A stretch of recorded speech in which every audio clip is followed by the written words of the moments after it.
Welcome back to the program, everyone. My name is Jeff, and I am going to be talking to you about Bitcoin once again. I was going to use the Bitcoin background. I really was, but it was black, and my shirt's black, and there's like too much black. It kind of looked like there was just a head floating in front of the Bitcoin symbol, so didn't want to do that. So that's why I've got the nice, beautiful background here. Yes, that's not really my room. I wish it was. It's a beautiful room. The volcano up here kind of gives it away that it's not really where I'm at. But hey, if you want to think that's where I'm at, I would like to think I'm there too. So before I get started, two things. Please like, share, subscribe, and leave a comment. It really helps out the channel. It encourages me to do more of these videos.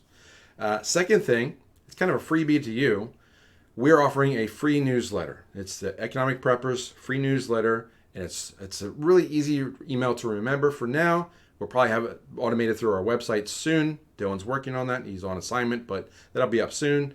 But the email to sign up is econprepnews@gmail.com. I'll post it up here. I'll also put it in the description, but it's econ, E-C-O-N, prep, P-R-E-P, news@gmail.com.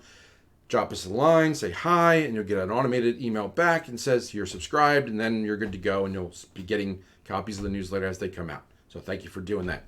Now, let's just jump into this now. Now, normally I'd shared some of these tweets as an example, but I just wanted to talk about them. You can find dozens of these. Just go on Twitter any given day, and you have you have the naysayers talking about how Bitcoin is, anything from rat poison squared, or like it's going to go to zero. There's all these naysayers about Bitcoin. Just look at comments of any of these videos, right? These either you have a scam trying to sell you about, Dr. Mahmoud is made me all this money. That's not a real comment. If they've got 14 automated responses, please be careful with what you read on the internet, please. And I'm not gonna do any more than ask you to subscribe to the free newsletter and say like and subscribe. I'm not gonna ask for anything beyond that. So be careful what you read in the comments. But there are lots of people that put comments out there on videos like these, or people that mention crypto on a channel that normally doesn't talk about crypto, or on Twitter they'll say that Bitcoin is garbage. There's lots of fear, uncertainty, and doubt, and just negative news out there, especially from people that are buying it anyway. They want to say, or they are now buying it, but they used to say that they hated it, like Jamie Dimon or other big bank players. They know better. Gary Gensler used to teach classes on Bitcoin at MIT, and now he's against Bitcoin. Something's wrong there. But the point is this: I don't get mad at these posts, okay? Don't get mad at these comments. Don't get frustrated. I know it's frustrating. I've been around in this space for 8 years or now. 8 years or so. It's been a while. It's been a while.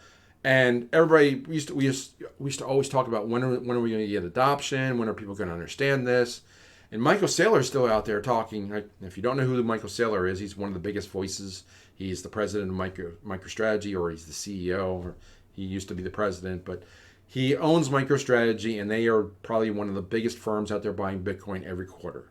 And he goes out there and speaks positively on Bitcoin as the new digital gold, the gold standard. That's the thing, the asset class you want to be in above all other asset classes.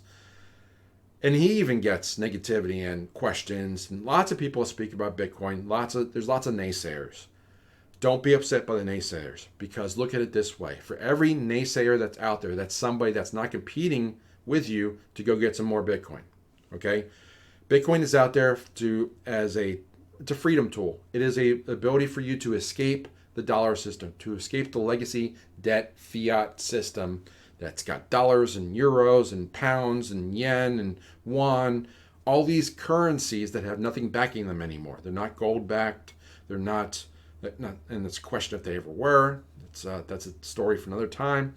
But there's no asset backing except fiat, which is by decree, which is that the government says it's worth something. So if you trust the government that these dollar bills or these Federal Reserve notes are worth something, well, try to exchange one of these for 3 gallons of gas instead of 1 these days. And you understand that inflation and the loss of the purchase power and the loss of the value of these things has taken the value of this to this to this in a matter of years. Inflation is eroding the purchasing power. It's the same gallon of gas. It's the same gallon of milk. It's the same gallon of anything. It just costs more of these. It costs $5 to buy that gallon of gas now instead of 1 or 2, right? The gas didn't really change. Maybe they add a little bit more ethanol or so on, but for the most part, it's still a gallon of gas.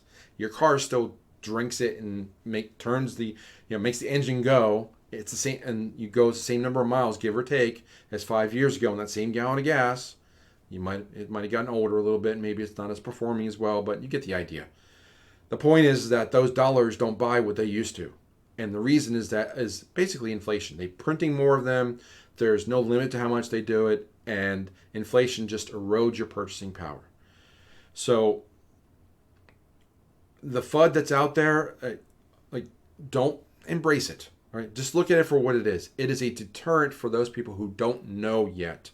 Now, the word ignorant is a bad word to many people, but it just means that you are unaware of information, okay? There's a lot of people that are out there, they're just ignorant of Bitcoin. They just don't know that it is a better asset class. It's a better store of value. It's a better way. It's not like you're not your grandmother who used to bury $20, or $10, $5 bills in coffee cans in the backyard, right? That's how they used to save because they didn't trust banks then.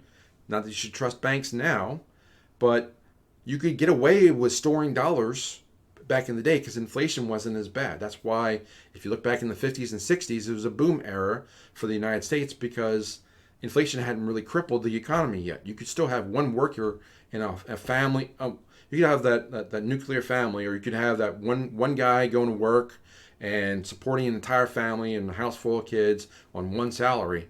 Try and do that today. And he had a house. He was buying a house too, or own a car. It's brand new. He had pretty much whatever he wanted to do, right? He could afford it back then. But every generation has gotten harder and harder and harder because these dollars buy less and less and less. So these people that are speaking out there, especially the bigger names that represent banks, that represent financial institutions, or the Fed, or whatever, just they know that with the challenge that they're facing with their currency, and the challenge that Bitcoin poses to the current MO and standard of using dollars and fiat currencies out there. That system can only last for so long, right? Eventually, every currency dies that's not gold or silver. It's a fiat currency because the government gets greedy and inflation just naturally kicks in where they just clip the coins, produce more dollars, produce more paper. Eventually, they get greedy and this currency just inflates away. And you wind up with a Weimar Republic or a country where Zimbabwe dollars, and they're reinventing their currency again. They are backing it with gold, so they're good for them.